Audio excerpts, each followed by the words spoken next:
मोरे सुत नाही,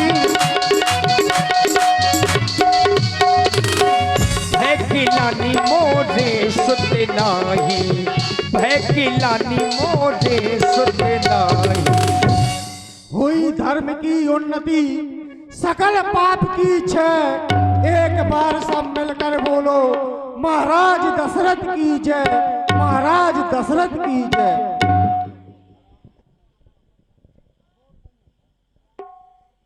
सुमंत जी, जब भी हम दरबार में बैठते हैं तब भी तुम लोगों से पूछते हैं कि हमारी ये प्यारी प्यारी प्रजा किस तरह से जीवन यापन कर रही है। कहो, हमारी प्रजा सभी तरह से सुखी है ना? किसी को कोई कष्ट तो नहीं, कोई परेशानी तो नहीं है? कहो। महाराज, जब भी आप राज सिंहासन पर विराजमान होते हैं तो हमसे यही पूछा करते हैं कि हमारी प्यारी प्रजा में कोई दुखी तो नहीं है।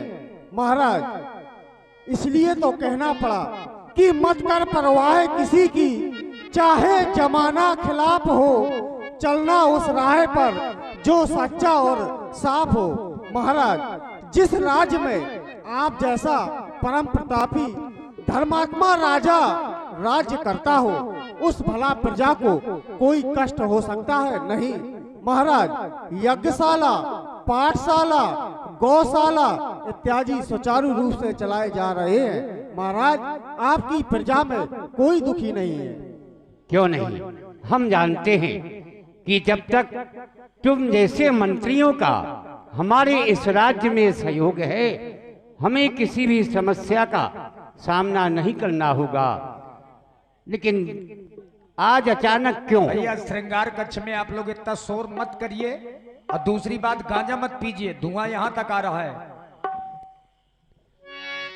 जैसे ही महलों से आकर के इस सिंहासन पर बैठा हूं, तब से ना जाने कैसा लग रहा है। ऐसा लग रहा है जैसे हमारा कुछ खो गया है। हमारे शरीर में अचानक दर्द क्यों उत्पन्न होने लगा? हमारे मनमानस में वेदना सी हो रही है, सिर पीड़ित है, मानो शीश पर कोई पहाड़ सा भार है। आज एक अंदर से गिलानी उत्पन्न हो रही है। सुमंती, क्या हो गया? हाँ, ध्यान आया, हमारा एक पन बीत गया, दूसरा पन बीत गया, तीसरा पन बीत गया, चौथा पन आ गया। अर्थात बुढ़ापा नजदीक है, लेकिन अभी तक कोई पुत्र नहीं, कोई संतान नहीं। आज ये सब देखकर बड़ा दुख हो रहा है। बिना पुत्र के ये राज्य, वैभव, सेना, ताज, तख्त, दौलत सब आज शून्य से प्रतीत हो रहे हैं। आज इसी बात का बड़ा दुख हो रहा है। आज इसी हितार्थ है सुमंत जी, हम गुरु आश्रम जाएंगे, गुरु आश्रम जाएंगे। आज का दरबार यहीं पर बर्खास्त किया जाए, बर्खास्त किया जाए, और तुम लोग यहाँ की व्यवस्था देखो, हम इसी समय जाएंगे। जो आज्ञा महाराज। गुरु गृह गयबू तुरंत महिपाला, गुरु गृह गयबू तुरंत महिपाला, चरण लाग कर विनय विशाला।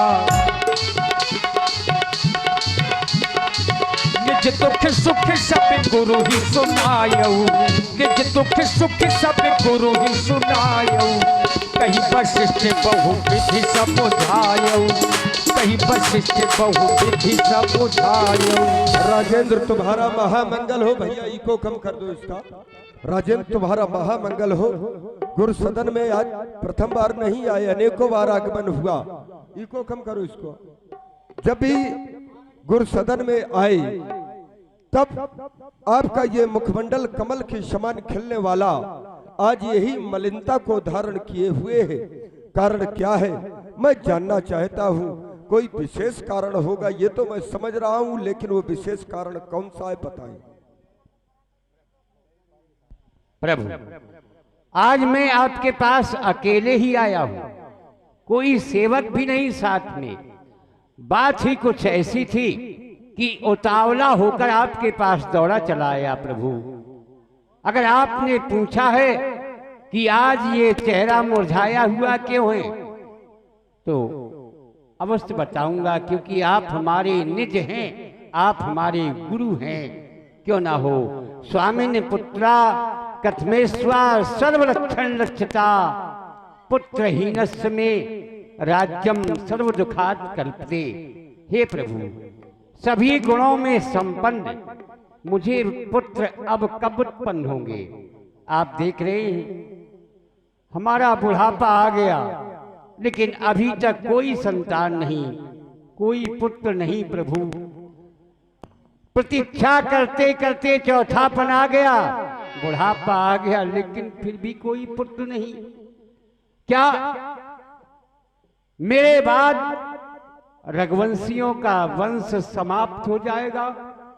अरे मैं सोच रहा हूं कि जिस दिन मैं नहीं रहूंगा तो उस दिन कौन बनेगा इन सिंहासन का उत्तराधिकारी? कौन चलाएगा ये शासन सत्ता? क्या मेरे बाद रघुवंशियों का वंश समाप्त हो जाएगा प्रभु? समाप्त हो जाएगा? अरे मैं तो कहता हूं कि दो चार न सही, दो चार न सही तो कम से कम अयोध्या का रघुवंशियों का वंश चलाने वाला एक ही पुत्र हो जाए प्रभु। वैसे भी संसार में बिना पुत्र मानो के लिए तो बताया गया, ओम बिना पुत्रे बिना पुत्रे नहीं नरे गति पावे।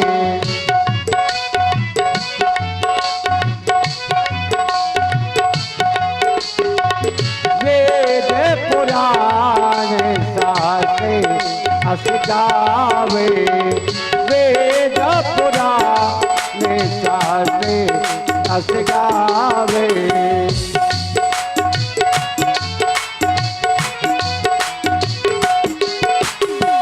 बिना पुत्र नहीं नारी गति पावे, वेद पुराण शास्त्र अस गावे, वेद पुराण।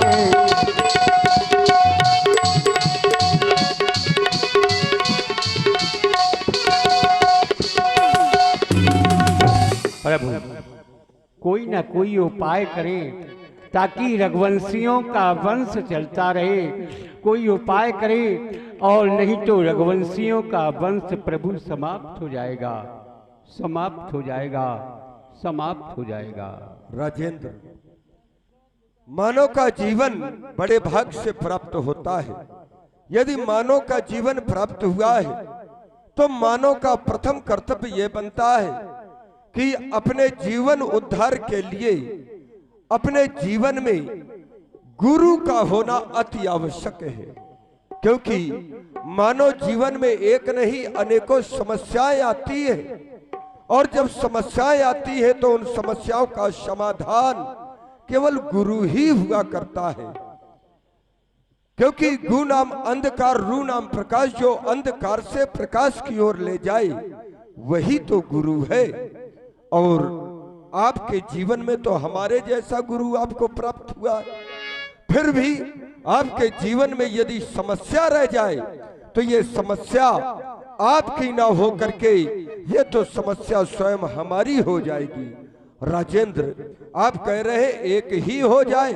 नहीं राजेंद्र, धरहु धीर हुई है सुतचारी, क्योंकि ये तुम्हारा चौथापन है और हम चाहते हैं कि चारों पन के एक एक पन के चार पुत्र उत्पन्न हो। कैसे होंगे? क्योंकि वो हम महात्माओं के प्रसाद के द्वारा है फल। त्रिभुवन विदित भगत भयहारी, तीनों लोकों में विख्यात होंगे, भक्तों के भय को दूर करने वाले होंगे। करना होगा एक कार्य, पुत्रष्ट यज्ञ के विशेषज्ञ श्रृंगी ऋषि को बुलवाना है। वो मान तुम्हारे होते हैं, आचार्य उन्हें बनवाना है, जो महाराज और रोमपाद जी के यहाँ पर पाटिल पुत्र में इस समय श्रृंगी ऋषि विभंडक पुत्र उपस्थित हैं। उनका आवाहन किया जाए और उनके द्वारा सुंदर मनोरमा तट पर, जहाँ पर यज्ञ मंडप पहले से ही तैयार है, वहां पर पुत्रेष्ठ यज्ञ कराया जाए। श्रृंगी ऋषि वशिष्ठ बुलावा, पुत्र काम शुभ यज्ञ करावा।